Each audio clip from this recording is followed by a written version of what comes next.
The night is upon us. The shadow of death is upon us. O Lord, make haste to help us. Even good Peter, faithful Peter, will deny the Lord. Save us from the time of trial. Deliver us from evil. Let us journey this evening in the footsteps of the apostle of the apostles. From the depths we cry out, O God, hear our voices.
When he had gone out, Jesus said, "Now the Son of Man has been glorified, and God has been glorified in him. If God has been glorified in him, God will also glorify him in himself, and will glorify him at once. Little children, I am with you only a little longer. You will look for me, and as I said to the Jews, so now I say to you, where I am going, you cannot come. I give you a new commandment, that you love one another. Just as I have loved you, you also should love one another. By this, everyone will know that you are my disciples if you have love for one another." Simon Peter said to him, "Lord, where are you going?" Jesus answered, "Where I am going, you cannot follow me now, but you will follow afterwards." Peter said to him, "Lord, why can I not follow you now? I will lay down my life for you." Jesus answered, "Will you lay down your life for me? Very truly I tell you, before the cock crows, you will have denied me 3 times.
After Jesus had spoken these words, he went out with his disciples across the Kidron Valley to a place where there was a garden, which he and his disciples entered.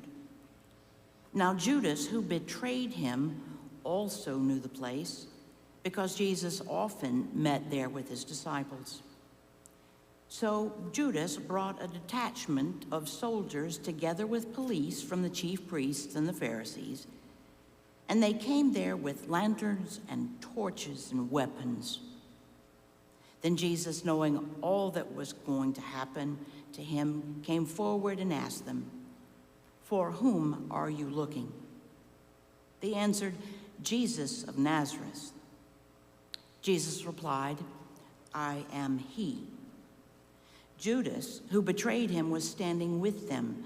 When Jesus said to them, "I am he," they stepped back and fell to the ground. Again he said to them, "For whom are you looking?" And they said, "Jesus of Nazareth." Jesus answered, "I told you that I am he. So if you are looking for me, let these men go." This was to fulfill the word that he had spoken.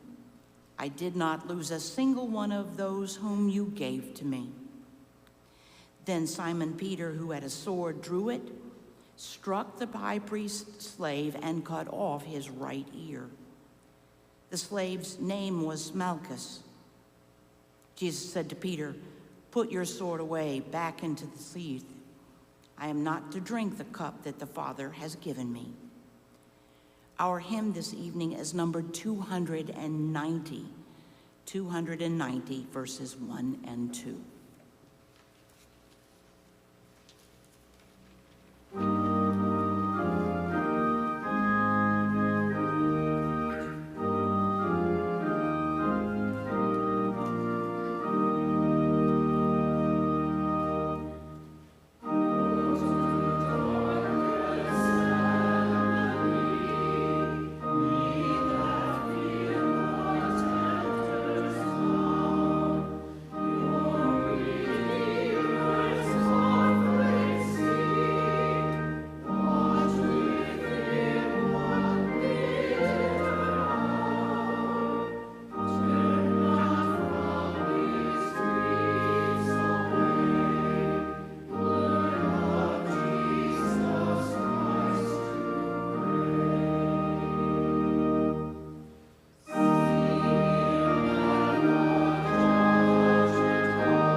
So the soldiers, their officer, and the Jewish police arrested Jesus and bound him.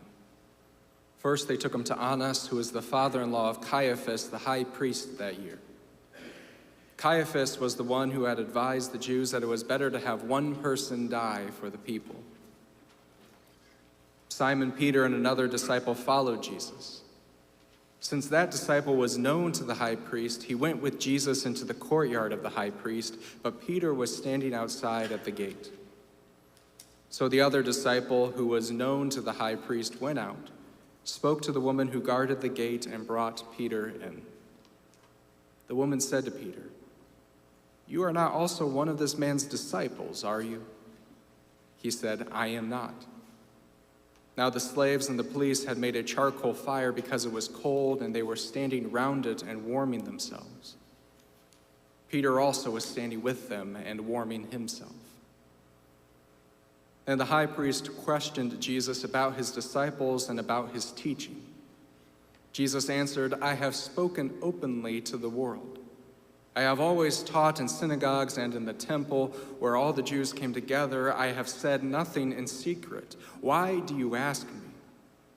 Ask those who heard what I said to them. They know what I said." When he had said this, one of the police standing nearby struck Jesus on the face, saying, Is that how you answer the high priest?" Jesus answered, "If I have spoken wrongly, testify to the wrong. But if I have spoken rightly, why do you strike me?" Then Annas sent him bound to Caiaphas the high priest. Now Simon Peter was standing and warming himself. They asked him, "You are not also one of his disciples, are you?" He denied it and said, "I am not." One of the slaves of the high priest, a relative of the man whose ear Peter had cut off, asked, "Did I not see you in the garden with him?" Again, Peter denied it. And at that moment, the cock crowed.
Then Pilate took Jesus and had him flogged. And the soldiers wove a crown of thorns and put it on his head, and they dressed him in a purple robe. They kept coming up to him, saying, "Hail, King of the Jews," and striking him on the face. Pilate went out again and said to them, "Look, I am bringing out to you to let you know that I find no case against him." So Jesus came out wearing the crown of thorns and the purple robe. Pilate said to them, "Here is the man." When the chief priest and the police saw him, they shouted, "Crucify him! Crucify him!" Pilate said to them, "Take him yourself and crucify him. I find no case against him." The Jews answered him, "We have a law, and according to that law, he ought to die because he has claimed to be the Son of God." Now, when Pilate heard this, he was more afraid than ever. He entered his headquarters again and asked Jesus, "Where are you from?" But Jesus gave him no answer. Pilate therefore said to him, "Do you refuse to speak to me?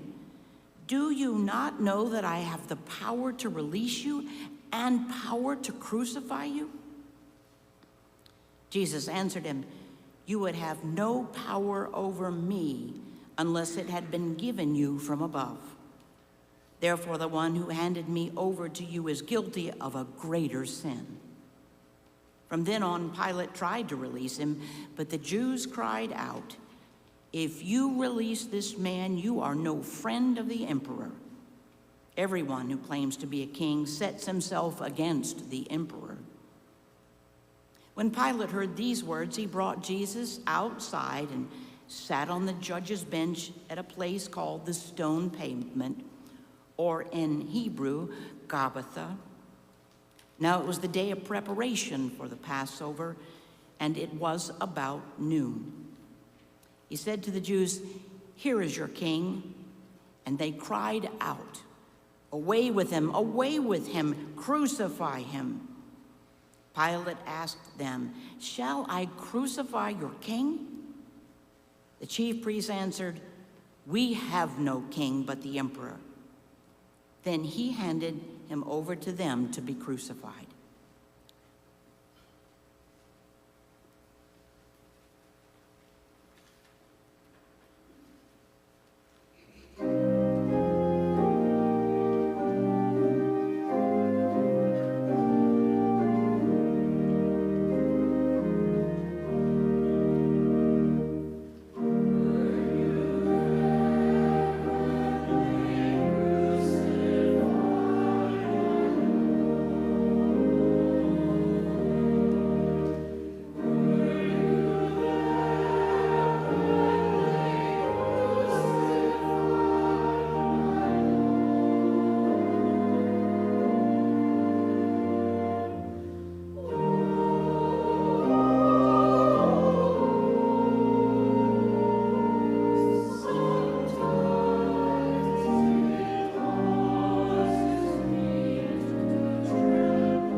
In the other three Gospels, Peter's companions gathered around the fire claim that Peter only knew Jesus, and only that he was with Jesus. Only in John's Gospel do they ask if Peter is a disciple of Jesus. And only in John's Gospel does Peter deny that he is a disciple, and it is because of this that John's telling of this story is so heartbreaking.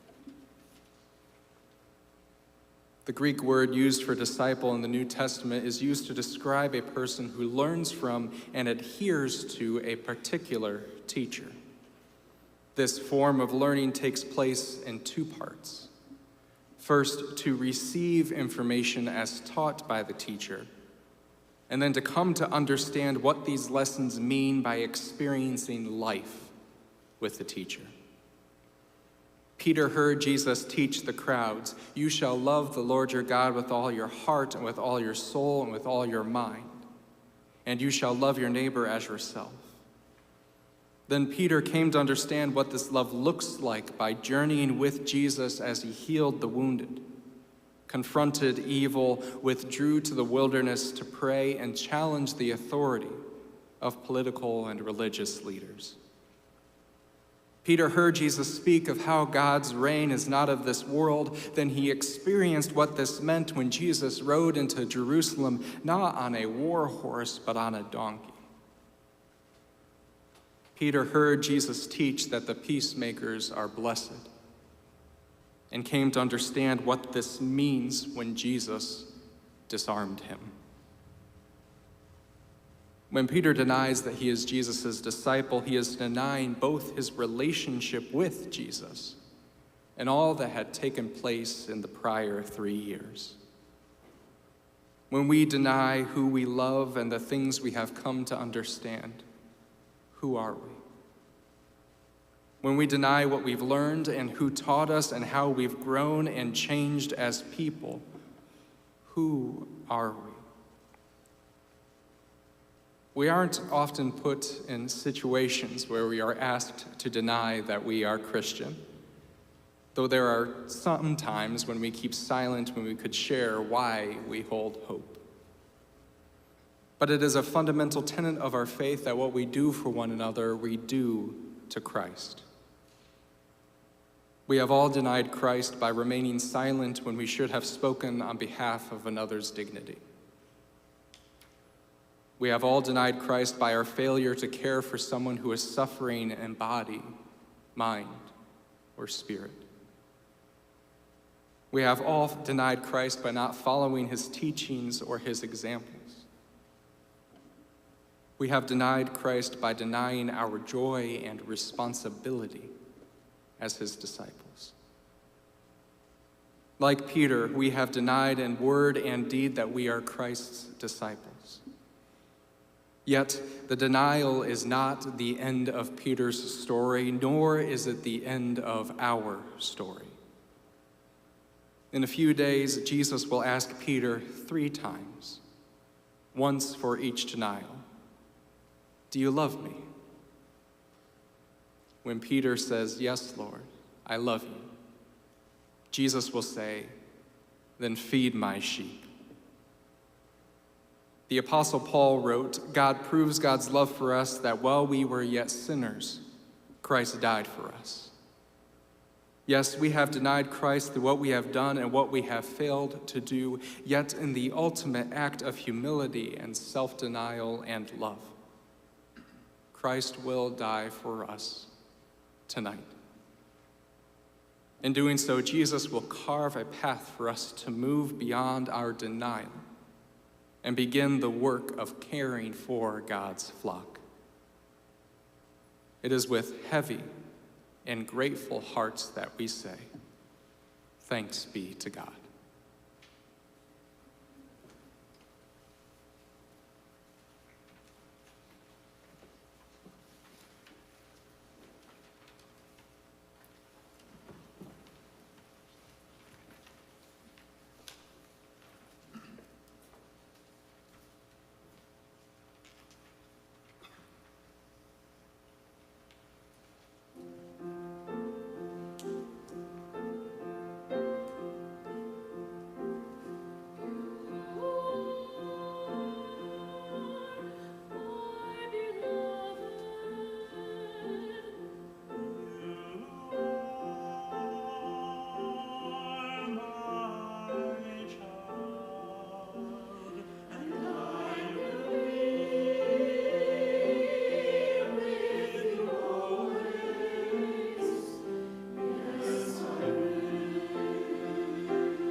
So they took Jesus, and carrying the cross by himself, he went out to what is called the place of the skull, which in Hebrew is called Golgotha.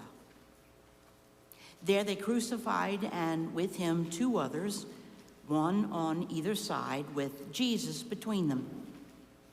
Pilate also had an inscription written and put on the cross. It read, "Jesus of Nazareth, the King of the Jews." Many of the Jews read this inscription. Became the place where Jesus was crucified was near the city, and it was written in Hebrew, in Latin, and in Greek. Then the chief priest of the Jews said to Pilate, "Do not write the King of the Jews, but this man said, 'I am King of the Jews.'" Pilate answered, "What I have written, I have written." When the soldiers had crucified Jesus, they took his clothes and divided them into 4 parts, one for each soldier. They also took his tunic. Now the tunic was seamless, woven in one piece from the top. So they said to one another, "Let us not tear it, but cast lots for it to see who will get it." This was to fulfill what the scriptures says. They divided my clothes among themselves, and for my clothing they cast lots. And that is what the soldiers did. Meanwhile, standing near the cross of Jesus was his mother and his mother's sister, Mary, the wife of Clopas, and Mary Magdalene. When Jesus saw his mother and the disciple whom he loved standing beside her, he said to his mother, "Woman, here is your son." Then he said to the disciple, "Here is your mother." And from that hour, the disciple took her into his own home. After this, when Jesus knew that all was now finished, he said, in order to fulfill the scriptures, "I'm thirsty." A jar full of sour wine was standing there, so they put a sponge full of the wine on a branch of hyssop and held it to his mouth. When Jesus had received the wine, he said, "It is finished." Then he bowed his head and gave up his spirit.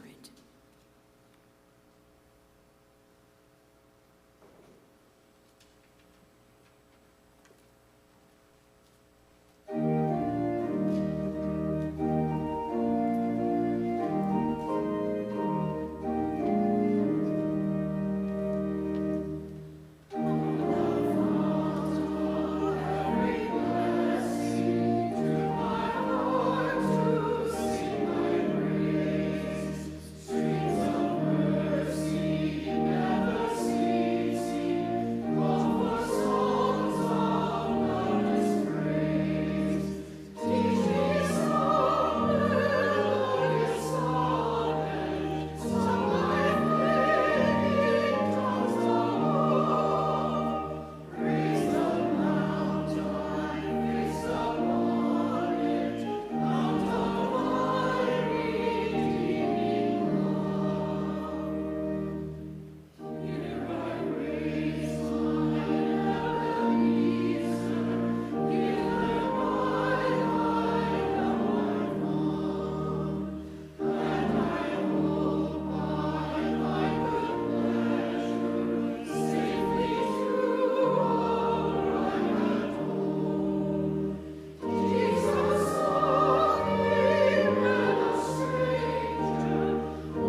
Since it was the day of preparation, the Jews did not want the bodies left on the cross during the Sabbath, especially because that Sabbath was a day of great solemnity. So they asked Pilate to have the legs of the crucified men broken and the bodies removed. Then the soldiers came and broke the legs of the first and of the other who had been crucified with him. But when they came to Jesus and saw that he was already dead, they did not break his legs. Instead, one of the soldiers pierced his side with a spear, and at once blood and water came out. He who saw this has testified, so that you also may believe. His testimony is true, and he knows that he tells the truth. These things occurred so that the scripture might be fulfilled. None of his bones shall be broken. And again, another passage of scripture says, they will look on the one whom they have pierced. It is finished. Let us depart in silence.